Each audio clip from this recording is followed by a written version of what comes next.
All right. Welcome, everybody. This is Soulganize Your Life podcast, where we do a bunch of work discerning what our ego is. It is the thing that we normally organize our life by, but I think there's a better way. And I think that's soulganizing your life from a divinely inspired power. So, our souls have nothing but love for us, but sometimes we're unaware. We're too caught up in the ego that's telling us that we're not enough. Our soul is quietly dinging our happiness vibes, trying to tell us what's right for us. But our ego is constantly in our face telling us, make these achievements, get these possessions, and that's how you'll be confident. So our soul is creating these opportunities for us to learn through love. And our ego is constantly like pushing us down and telling, buckle down, control your life, control other people, be judgmental, don't trust people, don't trust yourself, right? And so I think, what I hope to do is to help people flush out their ego tendencies. And it's just a mental activity of the mind, but we believe it and we got to flush it out. It causes a lot of suffering. And on the flip side is once you flush it out, I hope that you start to hear the faint whispers of your soul that doesn't want your vote or your membership dues. And it's not distorted. So our guest today is here to help us do that in one particular area of our life, like all of our other guests. And I'd like to welcome to the show, Sue Koch. Hi, Wynn. Thank you so much. Yeah, thanks for being here. I met Sue on a pom squad in high school. And I think I was your captain, right? You were, yes. I was a captain. And then the script got flipped years later. I ran into you at an IPEG event. It's the Institute for Professional Excellence in Coaching, and you were the speaker. I was like, what? That's crazy. Yeah. I'm used to being your coach, right? Coach. And I have found out that we, cross paths even at where we live. And now you're in Austin, Texas. But in the meantime, you've been a business owner. You've become really tech savvy. I think I even talked to you at one point about marketing. Yeah. But I also know that you've always championed fitness. And you're currently becoming just really a woman's advocate during their post menopausal timelines. And a coach. You've always been a coach. That's, just what you've been. And your mission, you say, is to empower others in life transitions with strength and purpose. And I think our strength and purpose comes from the soul, not the ego, right? And so I'm babbling. Just keep, I'd love to hear you just add to what I'm saying and how you feel about the topic. Yeah, I love that, and I'm honored to be here with you and continue our crossing of paths through our life, which I love. And I think that is kind of about like soul's journeys and people where they are on a path, and that they're supposed to cross paths and have conversations, and whether that's inspire each other or other people. And exactly that. I feel like where I am now, and what I'm realizing, what I want to do, and what I'm so passionate about is really driven by what's in my soul and living my soul's purpose. And, really over many years, not necessarily realizing what that was, or maybe having little glimmers of it. But that was always also challenged by what I thought I was supposed to do or be doing, which I think then that's where you get into that ego driven. Yeah. Where it's like, this is what I'm supposed to be as my identity as a professional, or what my family expected me to be, or this is what will get me the money and the title that I'm supposed to have. And these other things have to just be on the side. And that, it took a very long time to realize too, that it's really creating like this inner struggle and inner war between the ego and the soul. Yeah. And to your point, like, I think most of us, certainly when I'm sitting with clients, it's pushing it off to the side. Like, I hear the whisper, but I don't have time for that right now. Right. And I work with couples and they'll say, well, we just didn't talk for 5 years because we knew we'd get to it when the kids were out. It's like, you are destroying, your life and your marriage while not paying attention to that. And I think that's why I'm so passionate, to your point, that we try to do that sooner rather than later. I mean, I don't care if you're doing it later, but let's do it. The ego has just caused way too much suffering, way too many systems that don't work, way too much division in our country for sure right now. And so how, I'm from a psychological perspective, I could define the ego, right? But how did you realize you even had one? Was it IPEC or was it before? Yeah, that's a great question. I think too, there are several maybe iterations of my journey that made me realize what it was and exactly what it meant. I think when we go back to learning about it in school when you're kids, and I always think of the ego was this thing that was aligned with like egotistical or arrogant, or that thing that makes you like think you're better than others. And Well, it does. yeah, that part is too, right? Well, worse than others, depending on which angle you want to take. Yeah, exactly. And I think the way that I was brought up as like a people pleaser and be very modest and don't tout the things that don't talk about what you think you might be good at and just kind of be in the background, that my ego went that other direction of like the not good enough and then being in like serious protection mode or proving mode. Right. And I think that is something that throughout a few iterations drove me into like burnout stages of life, is that sort of the proving, and I know I can do this and I'll accomplish this and that, and pushing in places that I didn't really need to push. And because it was also maybe counter to my soul's desire, that creates an even deeper burnout in that case. Yeah. I think as time goes on, realizing more so that ego wasn't just about like, egotistical kind of stereotype thing, but is also about that, yes, protection mechanism. Yeah. And that can show up in so many ways. And what's protecting you starts to really hold you back. Yep. Because it might also be those inner children in there that remember something that happened and that's scary and stop and don't do that, or this might happen, and really getting in the way. Yeah. I mean, we can't literally escape childhood. Right. So we have, as Freud says, we have defense mechanisms and they work. Like you said, I stayed in the background and I pleased people and it worked. And then one day you're like, this is not working anymore. Yeah. And so for you, when do you like specifically remember sometimes? I mean, I know IPEC, usually people go into it because they had some kind of aha. Yeah. And I'm just wondering if that was when you did, or was it before then, or how did that unfold? Well, I'd say I've had several ahas over time, right? There were several evolutions of ourselves, but I would definitely say the first time was IPEC, which I did, I think around 2009, 2010. And that was also at a point in my life when I would say my first phase of like severe work burnout, where I was on the executive team for a tech startup company through the first bubble, and was also dealing with loss in my family, and had this realization that literally because of how I was pushing myself in my job, I lost my last opportunity to have a conversation with my father before he died. Oh my goodness. And that was just a huge message to me about how I was living my life, and kind of how you say, the couples you talk to, and I'll talk to them at this point, or we'll talk later, or here or there. And it's like, oh, I've got this software release and we usually talk on Wednesdays, but we'll talk on Thursdays. And that never could happen again. And it just really made me realize, wow, I'm doing this for a job and this is the impact of it. And like trying to figure out where I wanted to go from there led me to coaching, which then led me to, wow, I really love how this man I was working with changed my perspective and got things out of me. And I wanted to then be able to be that person and be certified in that and go through that process. And that's when I joined IPEC, and it was extraordinary, both from my own personal growth, but also what I learned. I always said when I was going through that, like, no matter what someone wants to do with their life, everyone should go through a program like that.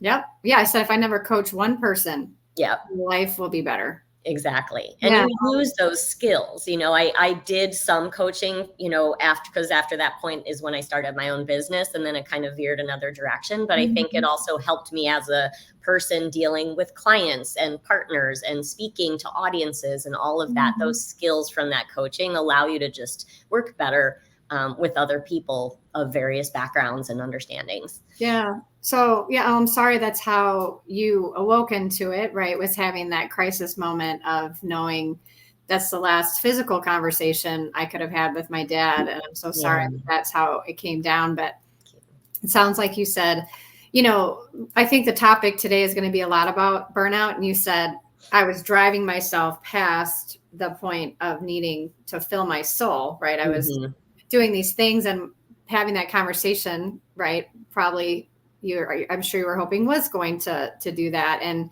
seeing how the ego sort of took over in that moment, right? And you said there's been several iterations where you're like, I had to reach burnout again. again, right? Yep. More than once to continue to be like, the soul's like, hi, we're trying to reach you. Yeah. And yeah, so there was more beyond that. So even though that brought you to IPEC, and just like me, we did this great learning about the higher self and understanding like, oh, there's more to me. I have a choice that's not about suffering. I didn't know that. Mm-hmm. And we learned that, right? And then we were energized by it. But then it sounds like you got right back into the mode again of working and losing yourself. Yeah. Yeah. It's interesting after all those lessons. And then this is where the ego can come in, right, and judge us and be like, what the hell were you thinking? Didn't we figure this out already? Yeah. But I think too, it's, things happen through life. And after that first one, I ran my own business for about 10 years and life was good. And I felt like I was on this journey and doing things for me. And then after COVID, during COVID, that really changed things a lot as far as the business that I was running. And also just this realization of I kind of pigeonholed myself into a zone. And it was after that, again, some family losses coming out of COVID, and thought, maybe now is the time for me to go back, get a job, expand my knowledge of this universe that I'm in. At the time was digital marketing. And it was a really, I think, important decision at that time, where I had the opportunity to feel, safer in a job with a salary and healthcare and all of that, which, I didn't always have that stability in running my own business, but learned a lot. But eventually through that journey, ended up back in this state of extreme burnout. Digital marketing is a high demand industry. There are a lot of things within the organization that just sort of led a lot of people into that sort of stage. And I think my first round maybe was this realization of sacrificing family and others for a job. And this phase was about myself. Sacrificing yourself. Okay. Mm-hmm. I think it's interesting. The first thing I want to point out to our audience is that the ego is super tricky. It just gets smarter. One of my favorite, people talk about, he says, it's like a chess game. The ego just learns your ways and gets smarter. Right. And that's what you're saying. Like it got smarter and convinced you of some things, but then also that you said, instead of running your own business, you wanted to go find some stability with another company to give you breathing room so you could start to feel that sense of, what is my purpose? What am I doing here? And I think sometimes people also mistake, like, if you work for a company that somehow you're not going your own way and you're not listening to your soul. But in your case, you were listening to your soul say, hey, get some stability. Maybe we can settle down. You don't have to drive to burnout again. And you can, consider what are these other things that might fulfill you and make you feel more in alignment with your purpose and your mission, which maybe is the women's advocacy. Yeah. Yeah. And that was, it was that job then that I took, that it did give me that opportunity for that stability and learning a lot more. But it was that led me to that second phase of burnout. But it dovetailed with something I didn't realize I was going through at the same time, which was being in perimenopause and having about every single symptom possible in the book. It's fun, isn't it? So great. Some people have one symptom, some have 4. There's about 37. I think I had 36. Wow. I mean, maybe not all of it, but it was, sort of at the same time where I was working like 55 to 60 hours a week, while sleeping, thinking about the job, not nourishing myself, because I was constantly, as soon as I got up, I was getting ready for calls. And then there were Zoom calls for the entirety of the day, and then getting your work done between like 7 and 10 p.m. And I just chalked everything up that I was going through to the fact that I was burning out, pushing myself too hard, not sleeping, not eating well. And I actually ended up in the emergency room. Oh my gosh. Yeah. I actually dialed 911 while on a client call. Oh my gosh. Yeah. And this is the first time I'm really publicly saying this in a way where, people might know that, but I think it is an important part of my journey and what a lot of people are going through. And I've actually heard a lot more stories about people who have experienced that in a stage of burnout. And I think it's just, it's sadly not shocking anymore, especially with women who may also be in this phase of life where they're pushing to higher roles, leading a lot of people, being challenged with a lot of things and trying to hold their professional identity while going through something like perimenopause or menopause, and not realizing the extraordinary impact that that has on literally your heart and your brain. The judgment and what's coming out now in the world is all of this about how hormones affect how your brain functions and every single other aspect of your body's wellness. And so that was something that there was just something as I sat in that emergency room, and I don't really know what it was, but I think it was also part of hearing my soul really speak to me. And I just knew. And there was a nurse that came in, and I just said to her, I said, I need to be on HRT. I hadn't even talked perimenopause with anyone, and I'm kind of at the older phase of going through it. I hadn't talked to anybody about it, just hit me, and I knew. There was just an inner voice. And she, as the nurse, was one of those from the old school mindset and immediately blurted out, no, that'll give you breast cancer. And I just, and now we know so much more about how all of those studies were wrong and misinterpreted, and they're coming out with all this data now to say that that is not the case, and talk very differently about the ramifications of it and the usage of it. But I do feel like all of that was necessary for me to come to this other place in life to, one, save myself again in a different way, but also be able to talk to other people about it and continue that coaching love and desire that I have to help empower people. And it just aligns perfectly with, I side gig as a fitness instructor. And as I would just share things with my class, so, the first thing was the frozen shoulder. And I still taught my dance class, but I didn't use my left arm for like 2.5 months.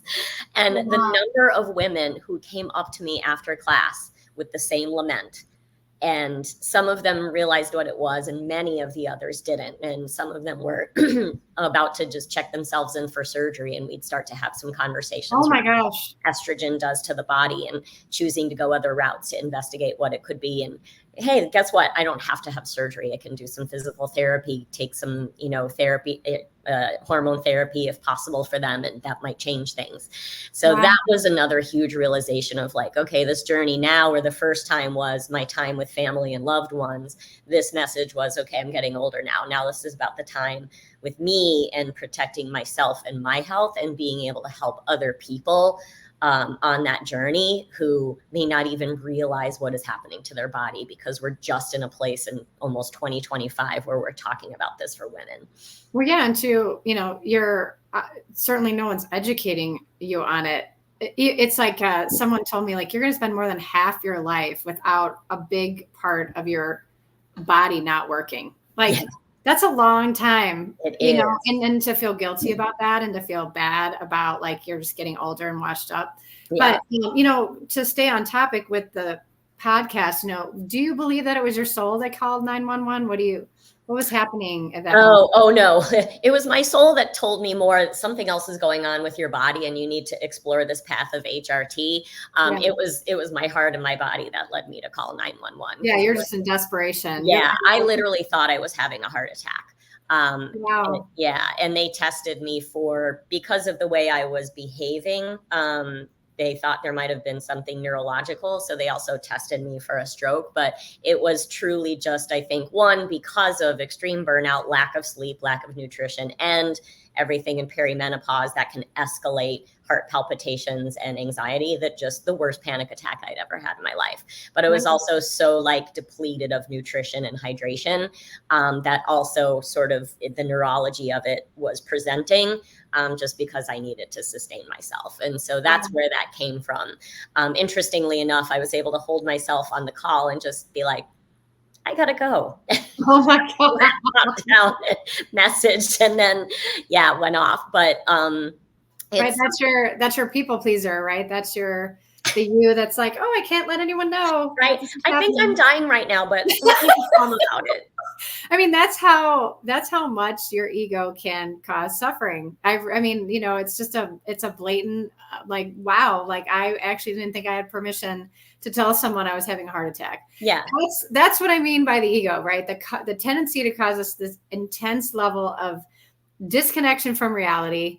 I know what's happening to me, but I have developed the ability to adapt and completely pretend like reality is not happening.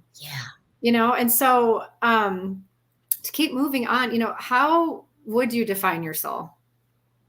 Like now that you're engaged in it so much more. Yeah. Yeah. I think I've really started to align more so also like my soul with my intuition. I think, a lot of people see intuition as like this woo thing, but truly intuition, as it's studied even as well, is like it really is also just your lifetime of experiences all built up in your body and mind and soul. I feel like that is giving you messages, but more quietly. It's much more quiet than the ego, and that's why we have this challenge, because the ego is all these like terrified inner children and experiences and belief systems that our family set us up with that's yelling at us. And I feel like our soul is this very calm, at peace part that is this inner knowing and knows this inner passion and drive and what you want to do, but it's much more quiet about it. And that's why I feel like when whisper. You tune in, you do have to tune in and let that ego just like move on and be quiet and go in and really listen to it. And so I feel like my soul is, to me, the soul is like your inner knowing, your intuition, who you truly are, your true self, and what you are, existing here to be in the world and what you're here to do and serve others with. But it will gently, it's just that whisper in the background, and you have to get past that ego. And sometimes it might be very quiet, but it might send you messages like feeling like you're being hit by a truck in order to get you to listen to it. So let's get right into the topic, right? Which we could define as burnout or transition, or something where you're realizing like there's going to be a soul talking to you faintly, right? And there's going to be a loud ego and a lot of ego structures, right, that are going to talk to you about what's right and wrong. And I guess what's the most relevant topic to you right now that you would like to just speak on for a few minutes? Yeah. I think, there's so much in like the experience of burnout and health and where that takes you and the realizations of it. But I think maybe what is kind of coming to me, and maybe my whispering soul is telling me, is the most important thing from this, I think, that I have learned is just really listening to it and understanding this definition of ego that is possibly holding you back from being well and doing your greatest work in the world and being your happiest self, and really getting in touch with that soul or your intuition or whatever that might be for people, how important it is to define that and how important it is to listen to that whisper. And I think that's what so many people, especially in high-driven, high-paced careers, whatever they might be doing, is that they're hushing that voice to get shit done, right? I got to do this, I got to accomplish this, and then I will sit down and calm down and listen. But that's where that whisper is, maybe telling your system, we got to get her to listen to us. We got to get him to listen to us. What are we going to do? We're going to make him really sick, or whatever that might be. And so, since you have a bend for women's advocacy, right, and perimenopause, which I'm learning can start in your 30s, right?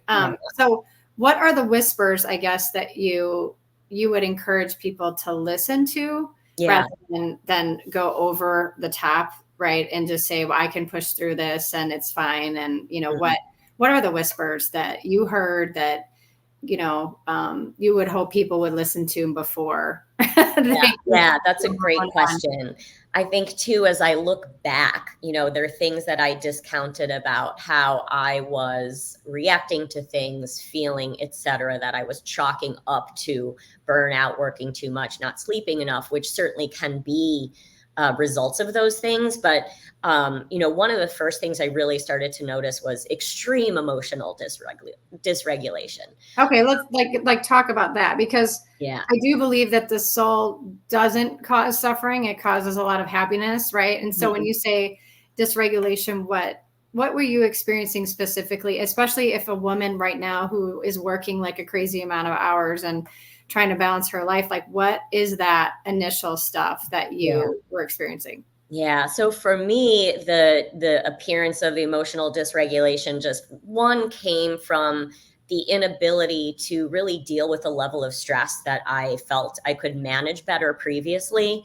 But then a lot of it too, like frustration and just exhaustion, leading to really a lot of just tears that I could not stop. Right. And a lot of women react with tears, and it's not always about sadness, right? It Yeah. means we're not completing a stress cycle. And if I'm sitting here like this on Zoom calls for 7 hours a day, it's got to come out somewhere, right? And that could be tears.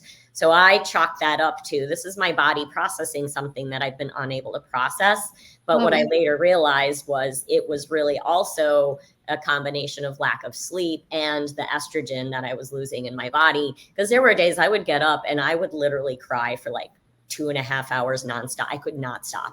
Wow. You know, that's such cool discernment what you just said, because as a therapist who talks about emotion, right, I often talk about that sadness is really, as you know, from IPEC and level 1, right, sadness is really beneficial. Yeah. And not to feel weak or bad or like something's actually even wrong with you emotionally. Sometimes it is a discharge. And so I love that you said that, because we should, as women, recognize, or men who care about women, that crying without any reason, right? They can't put their finger on it, could be the first sign that you are going towards burnout and that you're not taking care of yourself. So ladies, if you are experiencing anything like that and you're like, I don't know why, it's like maybe your body is discharging and your soul is trying to help that process, in through what I think it talks you through, which is your emotions and your feedback system, of the nervous system and things like that. That's how I think it talks to us. Yeah.